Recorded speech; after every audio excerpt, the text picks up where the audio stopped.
ऐसा election result आया है जिसकी किसी ने उम्मीद नहीं की थी। दिन रात 400 पार की कस्में खाने वाली बीजेपी 250 सीटों तक भी नहीं पहुंच पाई। जैसे तैसे एनडीए 290 को पार कर पाया है। इंडी गठबंधन उस नालायक बच्चे की तरह निकला जिसके पास होने की उम्मीद किसी को भी नहीं थी और वो 10वीं में 70% ले आया। वाह क्या सीन है। चुनावी रिजल्ट आते ही ऐसे ऐसे कांग्रेसी नेता बाइट देने टीवी पर आ गए जिनके बारे में बहुत सारे लोगों को लग रहा था कि शायद वो कोरोना की दूसरी वेव में निकल तो नहीं लिए। 100 सीटें जीतकर कुछ कांग्रेसी नेता तो इतने ज्यादा जोश में आ गए कि वो देश को ये बताने लगे कि सरकार बनने के बाद वो क्या क्या करेंगे। फिर किसी ने उनके मुंह पर ठंडा पानी मारकर उनसे बोला कि अरे ओ चचा, अरे ओ 100 सीट वाले चचा, तुम्हारी सीटें बढ़ी हैं मगर बैठना तुम्हें विपक्ष में ही है। मगर जो नतीजे आए हैं उससे बीजेपी वाले अभी तक कांप रहे हैं। उन्हें समझ नहीं आ रहा कि जिस उत्तर प्रदेश में वो 70 सीटें लाने की सोच रहे थे वहां वो 35 पर ही कैसे अटक गए। उन्हें पता नहीं है कि जिस बंगाल में वो 25 से 30 सीटें लाने का दावा कर रहे थे वो 15 सीटों में वहां कैसे अटक गए।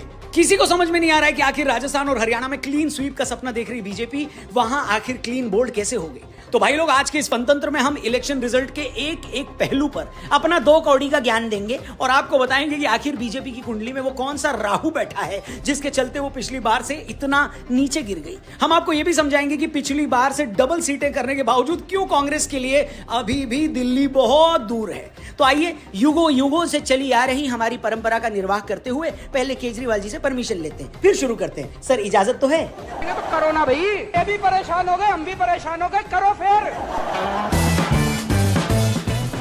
नमस्कार दोस्तों, मैं हूं रौनक और आप देख रहे हैं फनतंत्र। तो भाई लोग, लोकसभा चुनाव 2024 के नतीजे हमारे सामने आ गए हैं। बीजेपी और एनडीए मिलकर फिर से सरकार बनाने जा रही है, ये बात तय है। नरेंद्र मोदी तीसरी बार देश के प्रधानमंत्री बनने वाले हैं, ये भी पक्का है। मगर जिस तरह के नतीजों का अनुमान एग्जिट पोल में लगाया गया था वो नतीजे उसके आसपास भी नहीं। ये नतीजे वैसे ही हैं जैसे कॉलेज की सुंदर कन्या को दूर दूर से देखकर आप सोचते हो कि वो आप पर मरती है और एक दिन बात करने पर पता चलता है कि वो आपका नाम भी नहीं जानती है। इस बार के एग्जिट पोल और असल नतीजों में इतना ही गैप है। तो हुआ यह कि अपने दम पर 350 सीटें जीतने का दावा करने वाली बीजेपी की 240 सीटों के आसपास ही बैटरी डिस्चार्ज हो गई। दूसरी तरफ जिस कांग्रेस पार्टी को कोई घास भी नहीं डाल रहा था और जिन राहुल गांधी के लिए लोगों ने अपनी तरफ से बैंकॉक के एक धर्मशाला में कमरा भी बुक करवा दिया था, वही राहुल गांधी कांग्रेस के लिए छप्पर फाड़ रिजल्ट लेकर आए हैं। पिछले 2 इलेक्शन में 60 सीटों से पहले ही टें बोल जाने वाली कांग्रेस 100 सीटों के करीब पहुंच गई। जिस इंडिया अलायंस को कोई 150 सीटें नहीं दे रहा था वो बेलगाम घोड़े की तरह 225 से पार चली गई।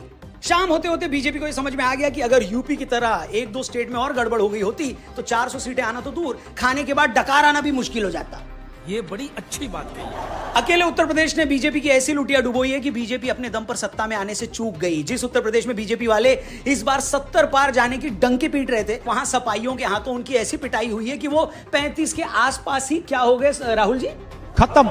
वो तो भला हो उड़ीसा जैसे स्टेट का जहां पर बीजेपी पहले से 8-10 सीटें ज्यादा ले आई। वो तो भला हो एमपी और गुजरात का जहां बीजेपी क्लीन स्वीप कर गई। वरना तो यूपी से लेकर महाराष्ट्र तक और राजस्थान से लेकर बंगाल तक जनता ने उससे जो बेवफाई दिखाई है उसमें उसकी सरकार भी जा सकती थी। तो इससे पहले कि हम डिटेल में जाएं कि आखिर बीजेपी से कहां चूक हुई जो इस बार उसे इतना नुकसान उठाना पड़ा और इस जीत में भी इंडी गठबंधन के लिए क्या सबक छिपे हैं, उससे पहले आपकी थोड़ी कमाई करवा दे। क्या देखिए, बीजेपी अगर पिछली बार से 50-60 सीटें कम लाई हैं तो इसके गणित को समझने के लिए आपको कोई मैथ की ट्यूशन लेने की जरूरत नहीं है। मोटे तौर पर यूपी, राजस्थान, बंगाल और महाराष्ट्र में बीजेपी के खराब परफॉर्मेंस ने उसका कूड़ा कर दिया। पिछली बार की 62 सीटों के मुकाबले बीजेपी इस बार अगर यूपी में 25-30 सीटें कम लाई हैं तो इसके कारण सामने आए हैं। बीजेपी ने ऐसे ऐसे कैंडिडेट को मैदान में उतारा जिन्हें जनता तो क्या उनके घर वाले भी पसंद नहीं करते थे। इसके अलावा बीजेपी के 400 पार के नारे पर विपक्ष ने यह माहौल बनाया कि अगर बीजेपी को 400 सीटें मिल गई तो मोदी जी संविधान बदल देंगे, आरक्षण खत्म कर देंगे और तो और मोदी जी तो आपके तंदूर से आपकी रोटी भी चुरा ले जाएंगे। और इन सब से ओबीसी और एससी में डर का माहौल बनाया गया और बड़े लेवल पर बीजेपी के खिलाफ वोट पड़े। इसके अलावा समाजवादी पार्टी ने टिकट देने में काफी समझदारी दिखाई।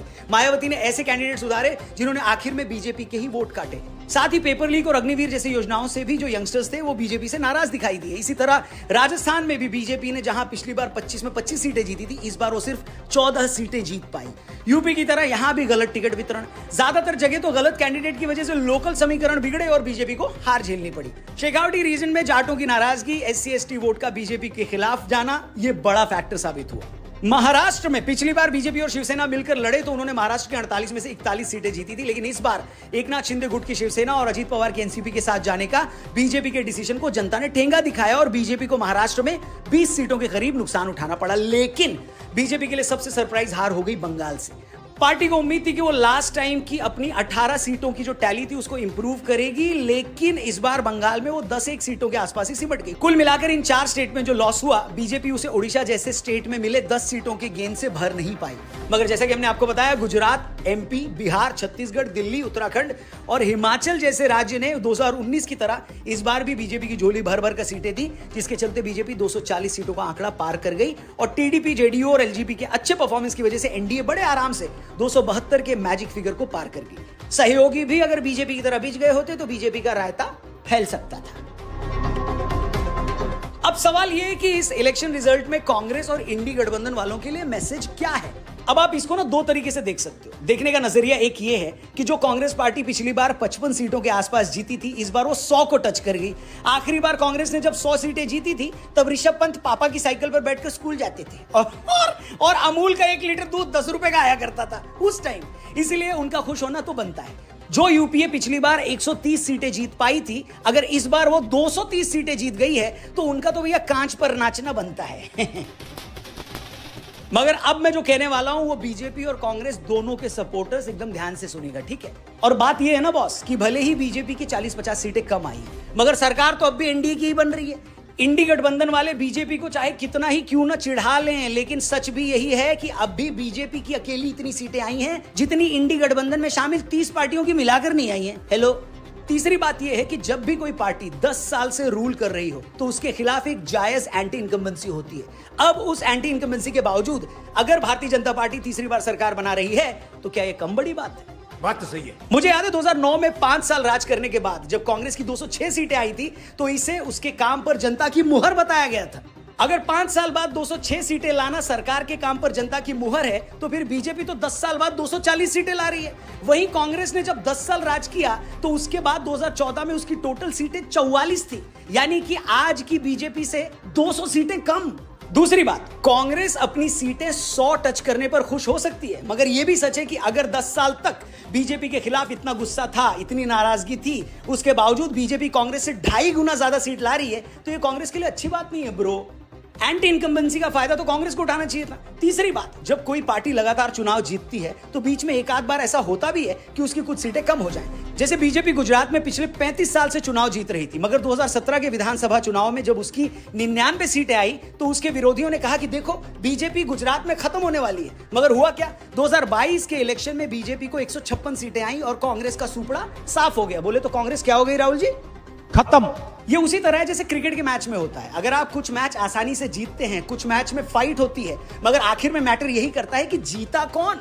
तो भाई सच्चाई यही है कि जीती तो इस बार भी बीजेपी ही है। कांग्रेस को भले ही 100 सीटें मिली, इंडी गठबंधन भले ही 225 को टच कर पाया, इससे उन्हें एनर्जी भी मिलेगी, लेकिन यह भी सच है कि क्रिकेट मैच की तरह अगले चुनाव में उन्हें भी फिर से 0 से स्टार्ट करना पड़ेगा। और जहां तक बीजेपी की पॉलिटिक्स का सवाल है, एक बात के लिए तो उनकी तारीफ करनी पड़ेगी कि वो अपनी गलतियों से सीखते बहुत जल्दी हैं। बीजेपी सरकार को यह सीखना ही पड़ेगा कि जनता को यह बात पसंद नहीं आई कि आपने किसी से भी गठबंधन कर लिया, दूसरी पार्टियों से आए लोगों को टिकट दे दिया। बीजेपी को यह भी समझना होगा कि जब आपको अपनी वेलफेयर स्कीम पर भरोसा है, आपको अपने टॉप लीडर पर भरोसा है, तो फिर बाकी की चालाकियों से बचना चाहिए। तो बस एक बार फिर से जो जीते हैं उनको भी बधाई और जो अच्छे से लड़े उनको भी बधाई। मगर यह अफवाह कौन फैला रहा है कि हारे जीते चाहे कोई भी, आखिर में सरकार नीतीश कुमार की बनती है?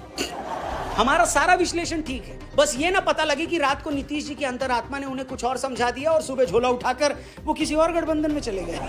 इसलिए मेरा एनडीए और इंडी गठबंधन के नेताओं से यही अनुरोध है कि भाई बार बार नीतीश जी को फोन मत लगाओ, बात करनी है तो उनकी अंतरात्मा से बात करो, क्योंकि आखिर में सारे फैसले तो अंतरात्मा ही लेती है। हेलो।